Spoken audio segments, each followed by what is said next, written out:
Welcome back to Shadows of the Past, where we shine our light on the shadows of history. Let's just pretend that you're a college student. You've been moving between each class, trying not to fall asleep as you've been absorbing the dry lecture of your next teacher. Rinse and repeat until your day is thankfully over. You finally make it home, where you're able to relax with your partner. You put some music on, sit on the couch, and let yourself drift. And that's when you hear a knock at the door. Your partner answers, and a woman is standing there, looking scared, asking for help.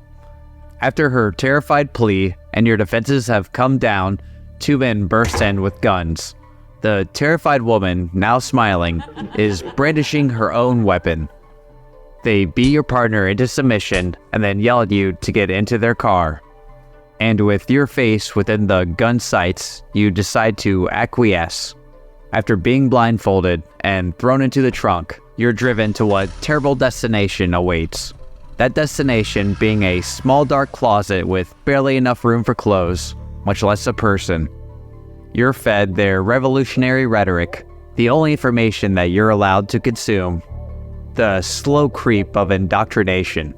So when the time comes to rob a bank from the bourgeois pigs, will you be a soldier for the cause?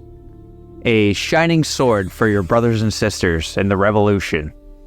This was a choice that Patricia Hearst was faced with at a time when she was just beginning to truly start her life. And this was all at the hands of the armed cult, the Symbionese Liberation Army. They will say they were trying to change the world for the good of the people, but their methods were far too extreme, even alienating themselves from those that they were fighting for. And was the SLA able to brainwash Patricia into doing their dirty deeds? Or was she just a willing accomplice all along? From pipe dreams to pipe bombs, let's delve into the shadows.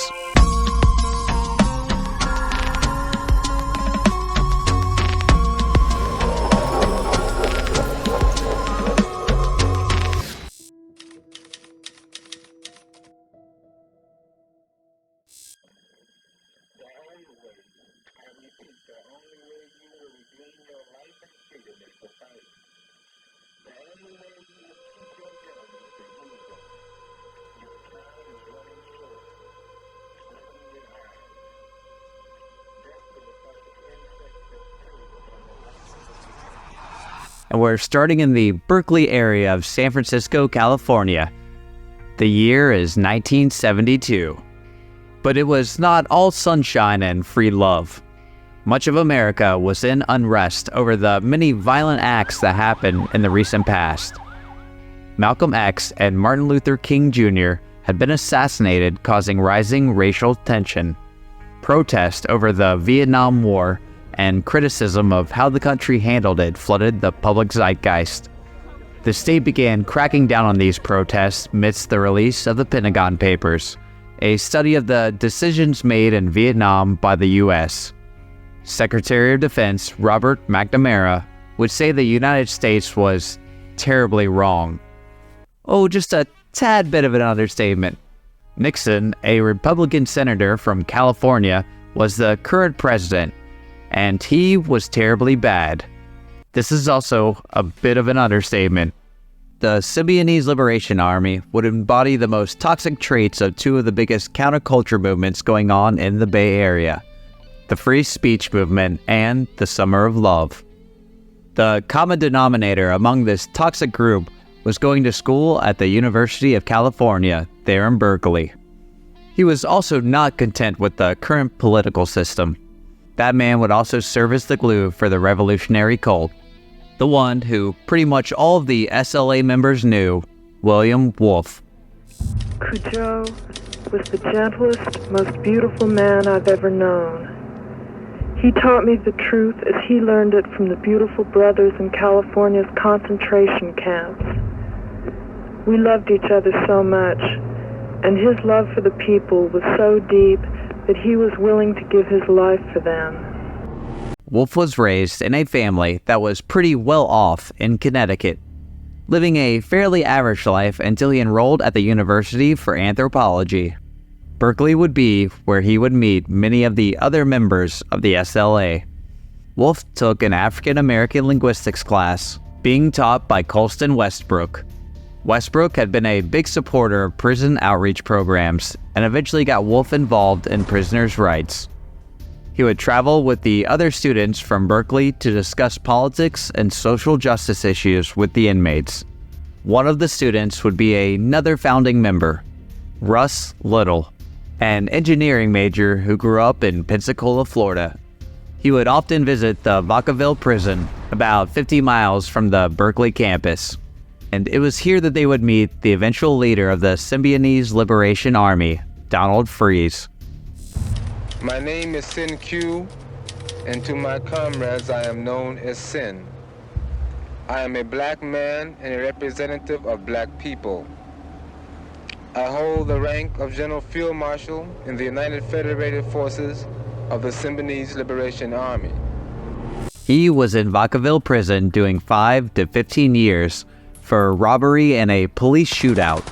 Oh yeah, we're already starting strong with Freeze. He had stolen a cashier's check for about $1,000 from a Los Angeles bank. He then got into a shootout with the police and was injured and then was captured. This was part of a long list of brushes with the law, and holy shit is it a long list. He started off with stealing from parking meters with a little bit of Grand Theft Auto on the side, and he was soon arrested after that for abandoning his family. He said he was becoming a nothing, supporting the children. Stand-up guy right there. Maybe we should have thought of this before we had the kids, Donald? I mean, his wife already had 3 children from the previous marriage that she was in. I mean, it's not like it happened out of nowhere. And while this deadbeat dad was out for a pack of cigarettes, he was caught having the most pleasant hike, with tear gas, a sharpened butter knife, and a sawed-off shotgun. You know, just a casual day out. Then he let off some steam by firing a gun in his basement. Freeze was then taken in again while being out and about, but this time while on a bike ride, and instead he was carrying some more homemade bombs and a gun. Then he's upping it a notch with the kidnapping of a caretaker of a synagogue. These charges were dropped, but only because he was already in jail. He was caught on the roof of a bank with a burglar's kit and a hand grenade. And then now we're back to the current robbery and shootout. So from this, we can conclude that Freeze loves theft, explosives, and himself. He also became very interested in the injustices brought upon minorities due to the flaws and biases inherently built into our systems, some that he has experienced himself. He would become a dynamic member in the discussions with the Black Cultural Association, a group dedicated to the education and preparation of black prisoners back into the world. But their values weren't radical enough, and Freeze would form a new group with Wolf and Little called Unicite. And there would be a 4th member, Theo Wheeler, another black prisoner who was part of the BCA, who was in prison for assault and robbery. He had been part of a few radical groups, but found Freeze's rhetoric the most agreeable. Freeze and Wheeler would not be in jail for long, each receiving help to escape their respective prisons. Wheeler from Vacaville and Freeze from Soledad, where he had been transported shortly before. Both of them would eventually find their way to the co-founder of the SLA, Patricia Ms. Moon Solstick. Zoya, female gorilla, perfect love and perfect hate reflected in stone-cold eyes. She moved viciously and with caution, understanding the peril of the smallest mistake. She taught me, keep your ass down and be bad. She was a well-performing student who became radicalized at Berkeley after watching a protester shot by the police, giving up all notions of becoming a lawyer and choosing to fight the system with extreme measures. She would go on to become the backbone of the SLA, hoping codify their ethos and driving the basis for their belief systems. And living just next door to Ms. Moon would be her partner in love and justice, Camilla Hall. Gabi crouched low with her ass to the ground. She practiced until her shotgun was an extension of her right and left arms, an impulse, a tool of survival. She understood the evil in the heart of the pig and took the only road that could demoralize, defeat, and destroy him. Hall was an artist who had done social work, but was ultimately dissatisfied with the limitations that she had to work in. She left for Berkeley to become more politically active and moved in next to Ms. Moon. Their love of social activism and each other soon brought them close together. Hall would not be the only one getting the love, though. Once Freeze had set up camp, he would engage in a sexual relationship with Ms. Moon, as he would go on to do with several of the other women in the SLA. Another woman would soon arrive, having previous conjugal visits with Freeze while he was in Vacaville. This would be Nancy Ling Perry. My name was Nancy Ling Perry, but my true name is Faiza. What that name means is one who is victorious, and I am one who believes in the liberation and victory of the people, because I have learned that what one really believes in is what will come to pass. She would be another student at Berkeley, majoring in English. After divorcing from her husband, a black jazz musician, her interest in black culture remained, which led Perry to enter into the same BCA group that would eventually be introduced to Freeze. She would front the bill for the SLA safe house in Concord. And this is where the aforementioned prisoner Wheeler and the rest of the others arrived. Wheeler would bring his girlfriend Marie Alice Yim with him. She was a lumber and real estate heiress from Redding, California, that met Wheeler through the BCA. They would depart roughly a year later, not wanting to take part in the increasingly violent ethos of the SLA. Next came another BCA member and an eventual teacher in the use of those SLA firearms, Joe Ramiro. To our beloved comrades in arms and prisoners of war, Osceola and Bow, we echo the words you have often left us with. A luta continua, venceremos. Born into a Roman Catholic upbringing, he would eventually become long-range reconnaissance for the 101st Airborne Division in Vietnam. After returning from war, he involved himself in a few groups that opposed the Vietnam War. He would go on to use his military background and perspective towards the atrocities in Vietnam to further radicalize the group and mentor them into firing their weapons. And now that the SLA had their arms, the voice would soon follow.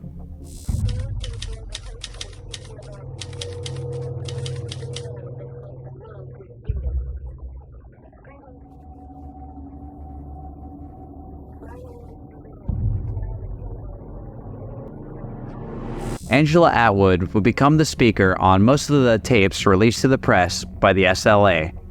And she started out in a very similar fashion in North Halidon, New Jersey.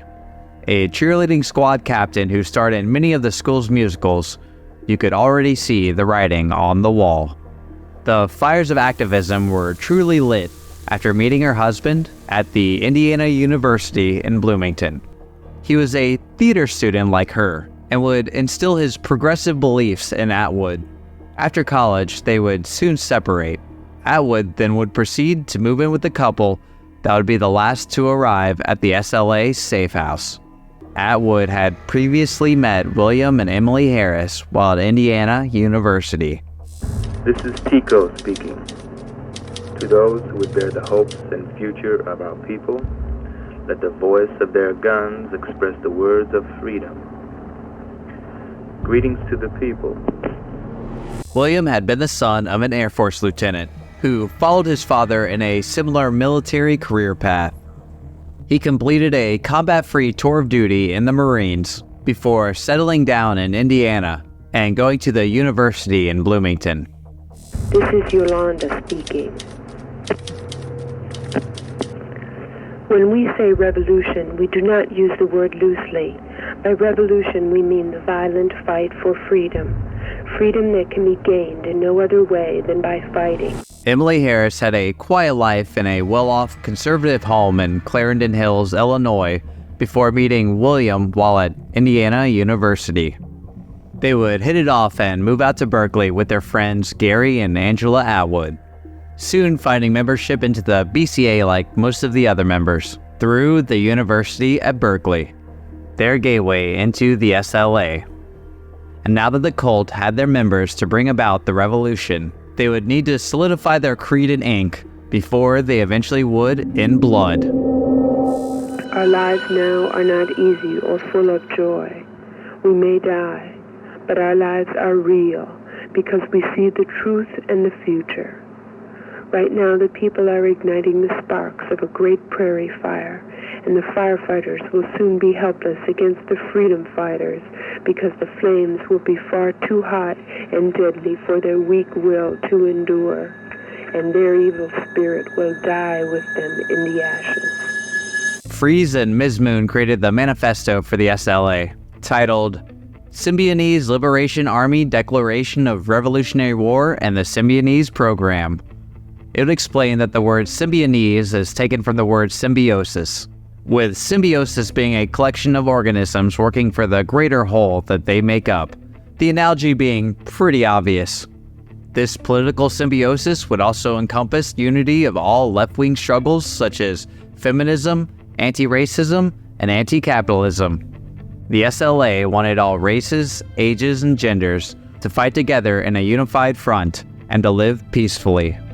Their ultimate goal being to close prisons, end monogamy, and destroy all other institutions that made and sustained capitalism. They would also strip themselves of the names that they were born with and the fascist American regime and would be given new ones. Freeze would take the name Sin Q after Joseph Sink, an African aboard the slave ship Amistad who led a rebellion, eventually overtaking the ship and leading the slaves to freedom. Freeze obviously thought very highly of himself, enough to not bother checking that the name is traditionally pronounced Sink, not Sinkyu. Cujo, Zoya, Gabi, Faiza, Bo, Jelena, Tico, and Yolanda would also be born in the shadow of the great multi-headed serpent. The Naga of Indian lore was chosen as the symbol of the SLA, with each head standing for one of the 7 principles of Kwanzaa, those being unity, self-determination, collective work and responsibility, cooperative economics, purpose, creativity, and faith. The voice of the Godhead spewing messages of freedom and peaceful unity, while behind the scenes, the SLA would be in constant drills, training to shoot their guns that they would use in their robberies to fund the group. They would remain pretty low on the national radar, slowly gaining support from the disenfranchised locals. And all this goodwill would be lost whenever the SLA put their new plan in action.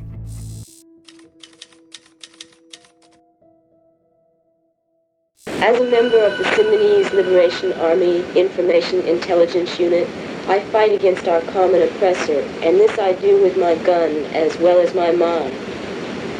I try to use my mind and my imagination to uncover facts, so that when the SLA attacks, it will be in the right place, and so that the actions of the more experienced SLA combat units will truly serve to benefit the people and answer their needs. The action taken by the SLA combat unit in reference to the Oakland Board of Education was a specific response to political police state programs and the failure of the board to heed the rights and demands of the people in the community. Marcus Foster was a superintendent for the schools in Oakland, California. An already tough job turned tragic when he was shot with 8 cyanide bullets coming out of the school's administration building after a board meeting. His deputy, Robert Blackburn, had also been shot, not by the bullets with a cyanide crystal core, but the slugs of a shotgun. Both had left the back door of the building, walking into the parking lot towards Blackburn's car, when the crouched SLA surprised and attacked the duo. Foster eventually succumbed to the wounds from his bullets, while Blackburn managed to recover under heavy injury. If the SLA stood in solidarity in fighting for the oppressed black population, then why would they kill this black superintendent? And this answer would come in several letters sent to radio stations. They claimed he had been a big proponent to a student identification card system being implemented into the Oakland schools, a move they saw as fascist and against the will of the people. And like most who tend to exclusively learn through books and not through any experience, they would soon realize how misguided their judgment was. Foster had actually opposed certain aspects of the identification system, and found a middle ground with the school board and the local community. Changes were implemented, and everyone seemed generally happy with the system. So there was a monumental amount of backlash for the assassination by the SLA. Not only had they put themselves on a larger national radar due to this heinous act of domestic terrorism, they had cut themselves off from the group that they so zealously expressed fighting for. The SLA then went into hiding after Foster's murder. The police had a lucky break though when Little and Ramiro had been arrested. The two had been stopped originally for a traffic violation, but became much more than that when SLA weapons and propaganda were found in the vehicle. They would soon be arrested in connection with the killing of Foster.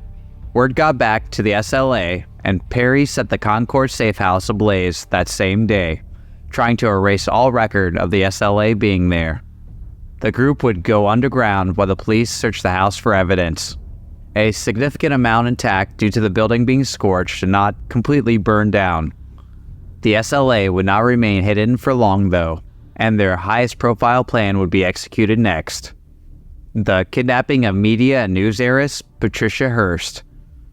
And in the next episode, we'll go over the events that transpired during and after, including the wild shootout, the more interesting figures that get involved in the court case, and lend a critical eye to the belief systems of this cult of revolution. Thank you for delving to the shadows with me today, and I hope your own always remain behind you.